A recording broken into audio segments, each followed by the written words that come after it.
Idol, dito po tayo yan. Ano tayo? Bubulis po tayo ng kwan. Ng kwan natin. Kakaniman natin ng mais. Mahabol pa po ito.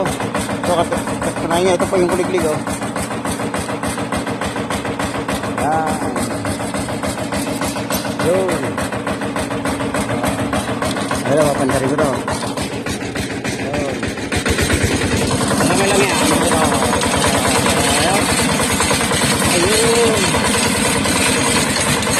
Pwede na.